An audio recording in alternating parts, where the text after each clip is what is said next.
Hello. So for today's video, we are going back to the Philippines. So ito na nga ay sino to? Wait lang. Nag-iyakan na kayong dalawa? Ha? Hindi na. Nag-iyakan na kayong dalawa? Hindi. Okay, go ahead. Nasaan na kayo, Rosalie? Nag-charging. So ayun na nga, going back.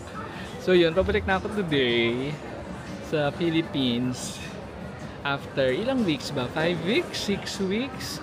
So yun na nga. So ito na nga nangyari. So di ba nung pagpunta ko dito sa San Francisco, naka-body pass ako ng United Airlines. So yung body pass, para siyang, hindi mo siya babayaran yung full fare ng ticket. So babayaran mo lang yung taxes and surcharges, ganyan. Mura lang siya. Tapos, ang problema doon, chance passenger ka. So pupunta ka sa airport, maghintay ka na mapuno yung plane sa mga nag-book nung trip. Tapos yung mga chance passengers, yung mga standbys, maghihintay ng available seats. Pero before ka pumunta sa airport, may access na kami dun sa kung ilang seats available, kung ilang tao ang standby, ganyan. So last week, for the entire week, binabantayan namin yung availability ng mga seats, ng mga flights from San Francisco to Manila. Konti lang yung available, tapos yung standby, always double kung ilan yung available seats. So kunyari may available na 20 seats, yung mga standby na sa 40, ganyan every day last week. Tapos nabibuild up every day din, tapos kumukonti yung availability, tapos yung standby dumadami. So today Sunday ngayon na Sunday. So nung Friday or yesterday, nung Friday, nag-decide na lang kami na bumili na lang ako ng ticket dahil wala talaga akong chance na makasakay dahil ngayong standby mas marami pa sa available seats. So bumili ako ng ticket sa Eva Air. Buti na lang, mura lang, $450 one way. Ang problema ko, hindi siya direct San Francisco to Manila. Meron siyang layover ng 3 hours sa Taipei. Pero okay na din. At least sure na ako makakauwi. Kasi ang ibang option pa nung sa United Airlines, kung hindi ako makasakay ng direct flight from San Francisco to Manila, pwede naman ako mag-fly from San Francisco to Taipei or to Hong Kong or to Japan. Tapos bibili na lang ako ng ticket from Hong Kong to the Philippines or Japan to the Philippines or Taipei, ganyan. Problema doon, pag ganun kasi yung ginawa ko, pagdating ko kunyari ng Japan, lalabas pa ako ng Japan, kukunin ko yung luggage ko, magche-check-in na naman ako kasi nga hindi siya connecting hindi siya ititreat as connecting kasi purchase siya separately. So kukunin ko yung baggage ko, magche-check-in ako sa labas, ganun ang habang proseso. Tsaka yung chances ko rin na makasakay from San Francisco to Japan, Taipei or Hong Kong, ang slim din kasi ganun din yung mga standby, ang dami rin. So most likely yung mga standby na diretso ng Manila, nagda-divert din to Japan, Taipei and Hong Kong. So nabibuild up din yung mga standby din sa mga flights na yun. So slim din yung chances ko, kaya walang choice kundi bumili na lang talaga ako ng ticket pabalik ng Manila para makauwi, ganyan. So yun lang, nakalampas ako sa passport control, sa security. Ang bilis talaga ng proseso dito sa States. Or actually sa lahat, mabilis yung proseso. Sa atin lang talaga yung sadness, mabagal, ganyan. Anyways, ano pa lang, 11 o'clock pa lang, ang boarding is 11:50. So meron pa akong 50 minutes para mag-ikot-ikot dito sa airport. Ayan, mainit dito sa loob, sa labas maginaw. So naka-heater sila dito sa loob. Sobrang namang init, kaya ayun lang. So anyways, so 13 hours 40 yung flight ko going to Taipei, tapos 3 hours na layover, tapos mga 2 hours something flight from Taipei to Manila. Ang dating ko sa Manila is 11:50 PM. Ngayon 11 AM dito sa San Francisco. So mga 2 PM ng hapon dyan sa Manila. Tama ba? Hindi, 2 AM ng madaling araw. So ang dating ko is 11:50 PM pa. Haba ng flights. Anyways, so yun lang. O sige, laters. Pasok muna tayo sa duty free. Ang dami nilang sale. Gusto ko yung sa Kiehl's. Ang ayoko lang sa Kiehl's kasi yung original price niya halos same lang din sa Pilipinas. Ayan. Although naka-sale sila ngayon. Tulad nitong vitamin C. Buy 2 get 1. $124. So 250 tatlo. So magkano yung 250? 15,000 pesos tatlo. Parang lalabas 5,000 each ng 100 ml. Walang 100 ml kasi sa Pilipinas. Ang meron lang sa Pilipinas is 75 ml. Ang 75 ml dito is $100, $99. So, pag bumili ako ng dalawa, $200. So, that's 12,000. 12,000. Tatlong 75 ml. So, lalabas 4,000 each. Eh, yung 75 ml sa Pilipinas, 5,500 pesos. So, mura naman siya dahil may sale. Pero kung walang sale, halos mas mahal siya actually. So, iniisip kong bibili ako. Kaso lang kasi, anin ko yung tatlo agad. Wait lang. Yan, meron pa sila nito. Gumagamit din ako nito eh. And Super Multi Corrective Cream. So, $93 each. So, $200 tatlo. Ganyan. Ang dami nila, oh. Ayan pa. Tingin pa tayo iba. Tingin tayo ng pabango. Actually, meron din Clinique. Wait lang.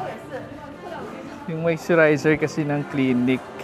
Ito, so $50, dalawa. So, 3,000 pesos. 2,400 to sa Philippines eh. Isa. 2,400 sa Philippines. 3,000, dalawa na. Mas mura pa rin. Kaso lang, bumili na ako. Hindi ako dito bumili. Sa labas ako bumili. Mas mura yung bili ko kasi parang 1,100 pesos lang isa. Binili ko sa sa Folsom outlet ba ako bumili nun. Ayun, mura pa rin yung nabili ko. So, hindi na ako bibili dito. Tapos, naisip ko, hindi na lang din ako bibili ng Kiehl's kasi pupunta rin kami sa Japan sa weekend. So, baka mas mura din mga cosmetics doon, di ba? So, doon na lang kami mamimili. Tsaka hindi ko pa naman kailangan ng vitamin C kasi fresh pa naman ako. Ha? Punta na ako sa gate. Wait lang. So, ang gate namin is A9. 11:50 ang boarding. 11:30 pa lang. So, meron pa akong 20 minutes para magliwaliw. Ganyan.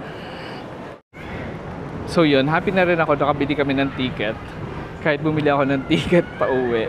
Kasi at least, sure na ako makakauwi. Kasi kailangan ko talaga umuwi this week. Kasi nga, magja-Japan kami sa weekend. So, ang isa pa palang option na naisip namin is mag-fly ako from here to Japan sa weekend. Ang problema nga, unang-una is baka yung standby and yung availability ng seats that time, ganun din. Second, kung ganun ang gagawin ko, yung ticket ko ng Cebu Pacific from Manila to Japan to Manila, maka-cancel yun kasi magna-no-show ako dun sa outbound flight ko. So, bibili rin ako ng ticket from Japan. Ang daming complications. So, wag na yun. So, yun na nga. Okay na rin bumili ako ng ticket ngayon. Pauwi ng Pilipinas. Para happy. Wait lang. Ay, may coach dito. Pasa tayo sa coach. Pero most likely, mahal dito. Kasi, hindi siya outlet. Tingnan natin.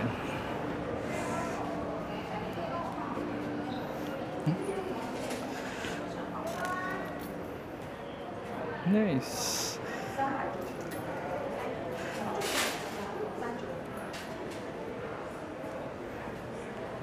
Oh. Ay, gusto ko to. Nice siya. Magkano siya? $350. Pero sa outlet store, nakakita ko ng ganito sa white sa outlet store, 150 lang.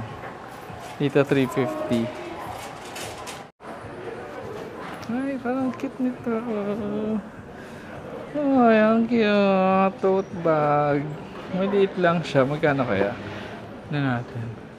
Meron siyang coin purse. Ayan. Kaso walang price. Excuse me. How much is this? Ay, hello po. $295 daw. Wala nito sa outlet eh. $295. Pero alam niyo ba, may share ako. So, ang Coach, ay, nahulog. Natumba. $295 po na. Yeah, Akala ko Pinoy si ate, hindi pala. Pero Asian siya. So, yun. Yun pala share ko. Alam niyo ba na ang Coach, no, meron silang mga items for outlet. Meron din silang items for regular store. So, minsan makakakita ka rin ng mga items from regular store dun sa outlet. Pero never ka may mga items na makikita ka sa outlet na wala sa regular store. So, siguro mga paano ba? Low quality. Hindi ba siguro low quality? Basta may mga items sila pang outlet lang. Siguro nga low quality. Sige na. Sabihin na natin low quality. Ayun. So, FYI lang. At least may natutunan kayo sa akin today. Charot. Sumakay pa ako dito sa Wakalator. Dito na pala yung A9. Ayan na yung gate ko.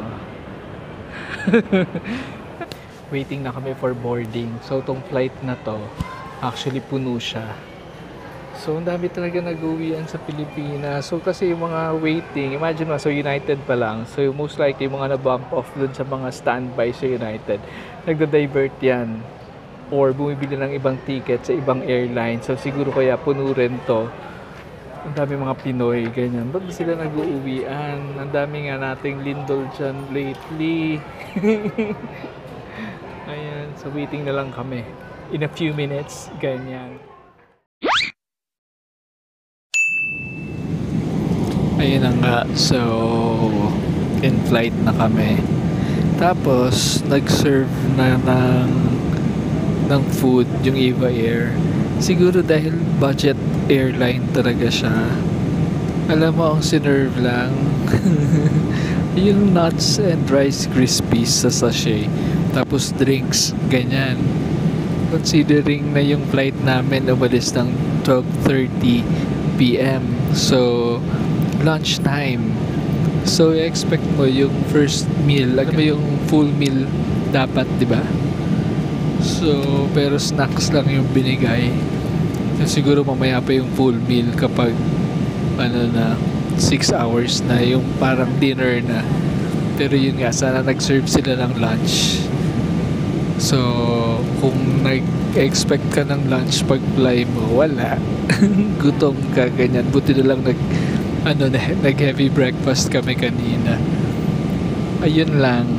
So, tignan natin kung ano yung meal mamaya sa dinner, ganyan. Ayun naman pala, masyado ko silang maagang ginudge. Nagsiserve na ng food. Ayan, nagsiserve na ng food. So, afternoon snack. Thank you. So, afternoon snack, may meal. So, social. Would you like to have? I'm sorry, I'll have the barbecue chicken.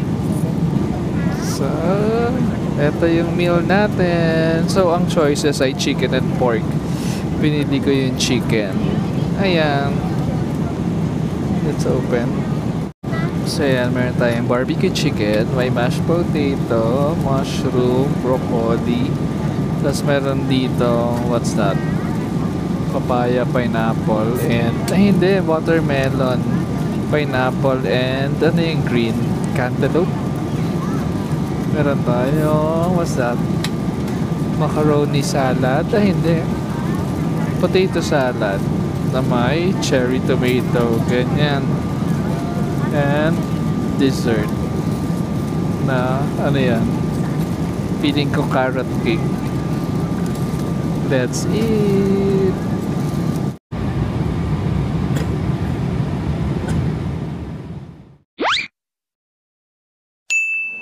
And we are now in Taiwan!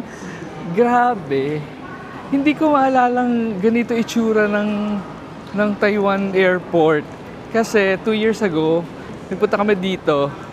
Hindi ko maalalang ganito siya kalaki. Tsaka dami ng shops.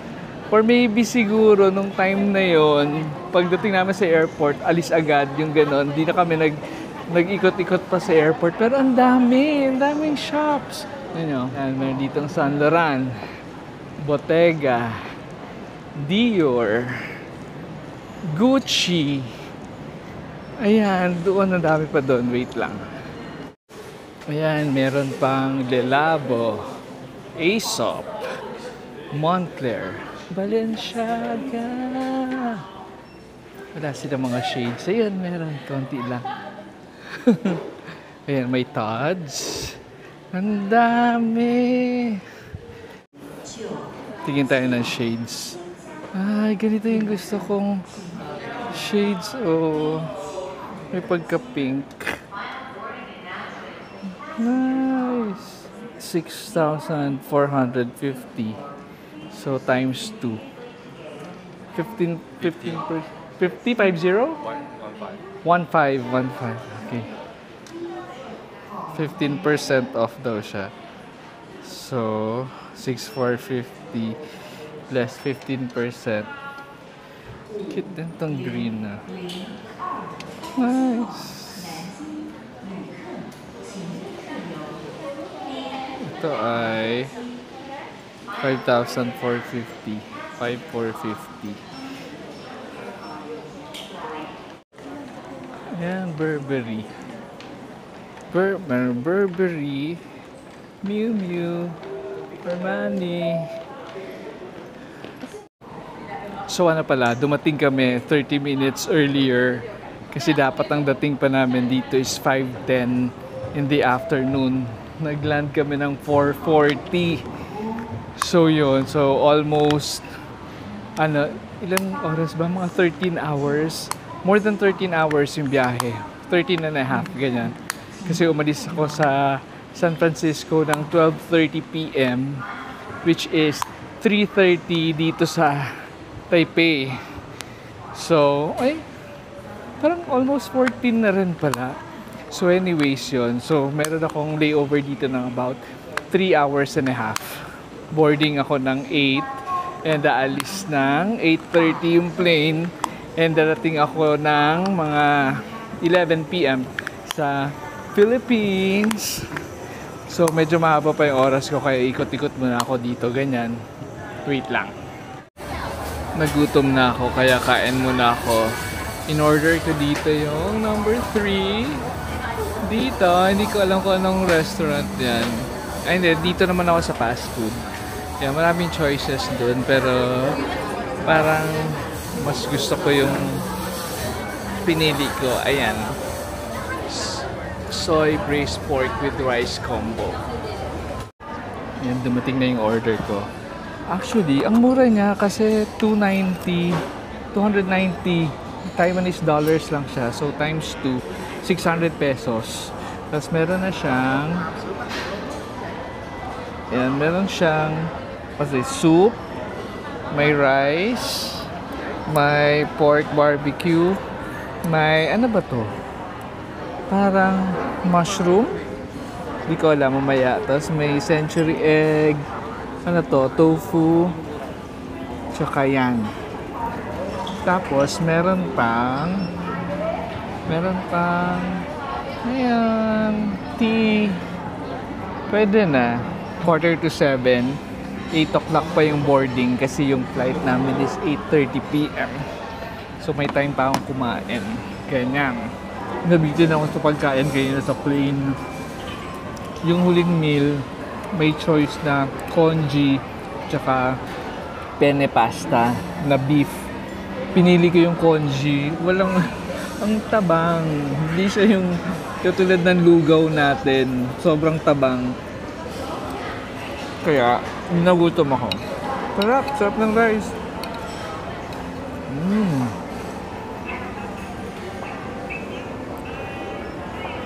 Ang sarap. Sarap ng pork. Braised pork. Ay, meron pa pala ito. Ang dami ng laman. Nakaboard na kami. So, surprisingly, hindi puno yung flight. Ayan, ang daming seats ah. Ayan. Buti na lang.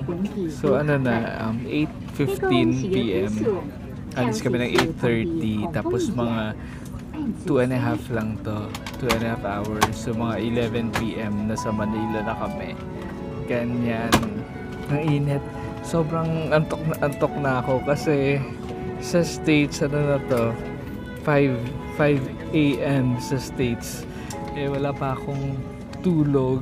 Hindi ako masyadong nakatulog sa flight kanina. Wala lang. Hindi ako masyadong nakatulog.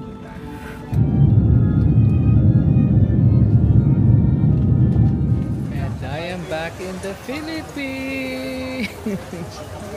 Nakalabas na ako sa passport control. Tapos hinihintay ko na lang yung luggages ko. Ayan. Sobrang antok na ako and sobrang pagod. Tapos kanina pa pag-land, sobrang sakit ng ulo ko. Siguro yung pressure kasi nabibigiran ako dun sa plane. Sa condo na ako. So sila Missy malamang nag-aabang na sa akin. Tingnan natin.